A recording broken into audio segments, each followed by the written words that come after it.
बिस्मिल्लाहिर्रहमानिर्रहीम।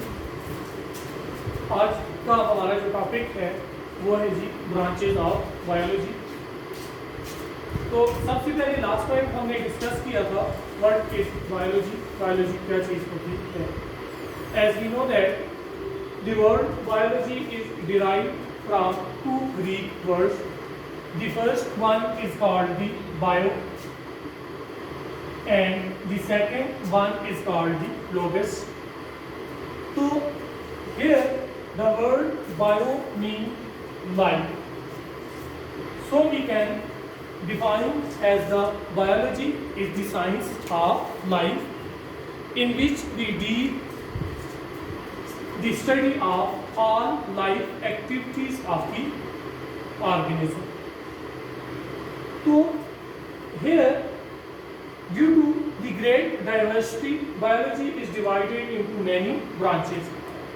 यानी कि हमारे पास बहुत ज़्यादा डाइवर्सिटी होने की वजह से जो बायो है उसको डिफरेंट ब्रांचेस में डिवाइड किया गया है। तो ये branches for the sake of convenience, अपनी आसानी के लिए डिवाइड किया गया है ताकि हम आसानी से हर एस्पेक्ट जो है लाइफ का उसको स्टडी कर सकें। तो यहाँ पे हमारे पास जो सबसे पहली ब्रांच आ जाएगी वो है जी morphology. The word morpho mean form या शेप आपके पास आ जाएगा। It is the branch of biology which deal with the study of form and structure of the living cell या लिविंग ऑर्गेनिज्म। फॉर एग्जाम्पल हमारे पास जो लिविंग ऑर्गेनिज्म है, रूट है, उसका डिफरेंट स्ट्रक्चर होगा, ठीक है। लीफ है, इसका स्ट्रक्चर डिफरेंट होगा। लीफ के स्ट्रक्चर के बारे में अगर हम डिस्कस करेंगे, रूट के स्ट्रक्चर के बारे में हम डिस्कस करेंगे, ठीक है। इसी तरह से स्टेम के स्ट्रक्चर के बारे में डिस्कस करेंगे। लीफ है, लीफ की भी बहुत सारी टाइप्स हमारे पास होंगी।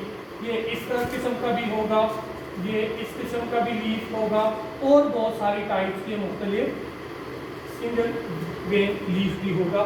तो इस किस्म के भी लीफ हमारे पास होंगे। तो ये जो मॉर्फोलॉजी है, मॉर्फोलॉजी के अंदर हम फॉर्म की स्टडी करेंगे, शेप की स्टडी करेंगे, स्ट्रक्चर के बारे में स्टडी करेंगे। उसके बाद नेक्स्ट जो सेकंड ब्रांच आ जाएगी वो आ जाएगी जी एनाटॉमी। एनाटॉमी के अंदर एनामी ऑफ एंटोमी कटिंग। तो यहाँ पे study of internal structure of living organism. जो लिविंग ऑर्गेनिज्म के इंटरनल स्ट्रक्चर की हम स्टडी करते हैं, internal part of the body की स्टडी करते हैं, तो it is called the anatomy. For example हम लीफ की स्टडी करेंगे, लीफ के इंटरनल स्ट्रक्चर की स्टडी करेंगे, तो यहाँ पे हमारे पास क्या चीजें आ जाएंगी। यहाँ पे हमारे पास अगर हम इंटरनल स्ट्रक्चर ऑफ लीफ देखें तो सबसे पहले हमारे पास क्या आ जाएगा, ये एपिडर्म आ जाएगी। एपिडर्म के बाद इसके ऊपर क्या चीज आ जाएगी, क्यूटिकल आ जाएगी। क्यूटिकल के बाद नीचे हमारे पास ये मीजोफिल सेल्स आ जाएंगे, स्पंजी मीजोफिल और पैलिसेड मीजोफिल सेल्स आपके पास आ जाएंगे। उसके बाद ये एंडोडर्म आ जाएगी। एंडोडर्म के अंदर यहाँ पे स्मॉल ओपनिंग यानी कि स्टोमेटा वगैरह मौजूद होंगे। प्लस यहाँ पे हमारे पास क्या चीज मौजूद होगी, वेस्कुलर बंडल्स भी मौजूद होंगे। तो ये जो इंटरनल स्ट्रक्चर की स्टडी हमारे पास आ जाएगी, इसको हम क्या बोलेंगे जी, एनाटॉमी बोलेंगे। उसके बाद नेक्स्ट जो थर्ड ब्रांच हमारे पास आ जाएगी, it is called the physiology आपके पास आ जाएगी। It deal with the nature या function of the different part of the organism. जो ऑर्गेनिजम्स के डिफरेंट पार्ट्स हैं उनके फंक्शन के हवाले से स्टडी करेंगे। फॉर एग्जांपल हमारे पास जाइलम और फ्लोएम आ जाते हैं। तो xylem is responsible for the transport of food, here xylem is responsible for the transport of water and phloem is responsible for the transport of food material. तो ये जो चीजें हमारे पास, ये जो फंक्शन की हम स्टडी करेंगे, ठीक है, it is called the physiology आपके पास आ जाएगा। उसके बाद नेक्स्ट हमारे पास आ जाएगा एम्ब्रियोलॉजी आ जाएगा। एम्ब्रियोलॉजी के अंदर हम developmental changes from fertilised egg to the newly born baby are seen. जो भी डेवलपमेंटल चेंजेस आती हैं फर्टिलाइज्ड एग के अंदर until the development of the new young one। तो ये जो तमाम की तमाम चीजें होंगी इसको हम एम्ब्रियोलॉजी के अंदर स्टडी करेंगे। फॉर एग्जांपल हमारे पास जो मेल है वो क्या प्रोड्यूस करेगा जी, स्पर्म प्रोड्यूस करेगा, ठीक है। उसके बाद हमारे पास जो फीमेल है वो क्या प्रोड्यूस करेगी जी, फीमेल प्रोड्यूस करेगी, एग प्रोड्यूस करेगी। तो यहाँ पे ये जो स्पर्म है प्लस यहाँ पे ये जो एग है, ये जब फर्टिलाइज एग हो जाएगा तो ये डेवलप होगा सीड के अंदर। तो सीड की डेवलपमेंट में जितनी भी इसके अंदर चेंजेस आएंगी, ये तमाम की तमाम चेंजेस की स्टडी हमारे पास एम्ब्रियोलॉजी आ जाएगी। उसके बाद नेक्स्ट हमारे पास आ जाएगा जी टैक्सोनॉमी, ठीक है। टैक्सोनॉमी भी दो वर्ड से मिलकर बना हुआ है। Taxis mean arrangement and Moniya mean distribution, यानी कि arrangement and distribution of plant into group and सब ग्रुप। तो यहाँ पे हमारे पास टैक्सोनॉमी क्या, deal with the naming and classification of organism into group and सब ग्रुप। अब बहुत सारी डाइवर्सिटी है हमारे पास, कुछ एक दूसरे के साथ सिमिलर ऑर्गेनिज्म मौजूद है, कुछ हमारे पास डिसिमिलर ऑर्गेनिज्म मौजूद है। तो यहाँ पे फॉर एग्जांपल हमारे पास क्या आ जाएगा जी, वायरसेस आ जाएंगे, ठीक है, बैक्टीरिया आ जाएगा, ठीक है, इसी तरह से एल्गी आ जाएंगे, प्लस प्लांट्स आ जाएंगे। तो ये सारी की सारी जो चीजें हैं इनको क्या किया जाएगा, नेमिंग की जाएगी, प्लस इनको प्लेस किया जाएगा इनटू डिफरेंट ग्रुप्स के अंदर, फाइलम के अंदर या सब ग्रुप के अंदर प्लेस किया जाएगा on the basis of their similar और डिसिमिलर कैरेक्टर।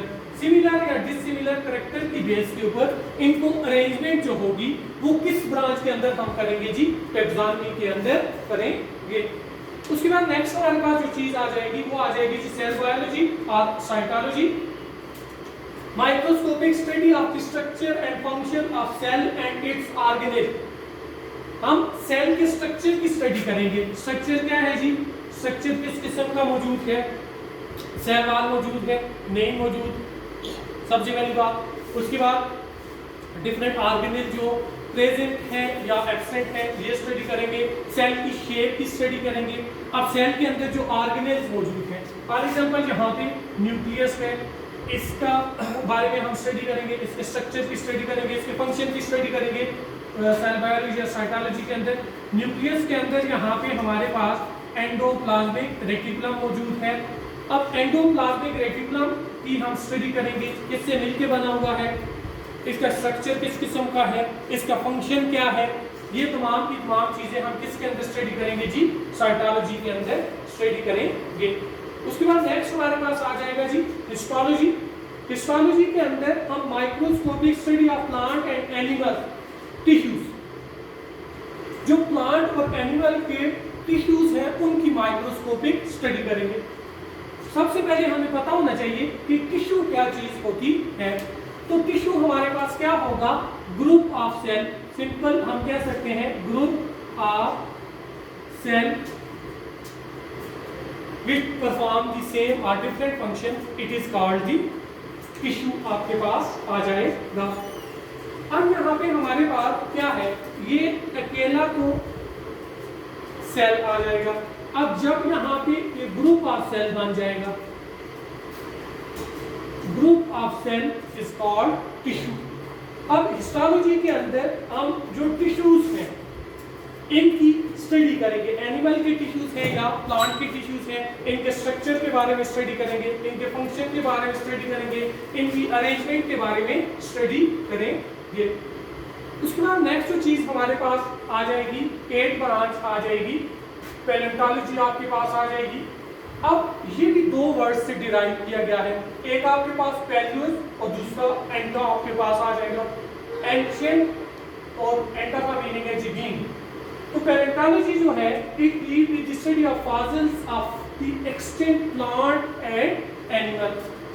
जो प्लांट और एनिमल के फॉसिल्स मौजूद हैं उनकी स्टडी जो होगी उसको हम क्या बोलेंगे जी, पैलेंटोलॉजी।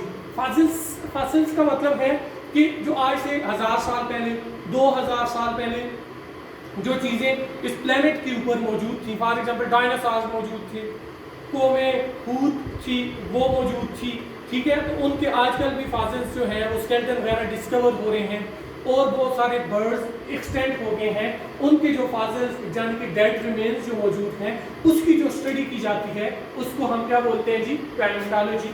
अब it is further divided into two sub branches. The first one is called the palaeobotany and immunology, sorry palaeobotany आपके पास आ जाएगी, और दूसरी आ जाएगी जी पैलियोलॉजी आपके पास आ जाएगी, पैलियोलॉजी आपके पास आ जाएगी।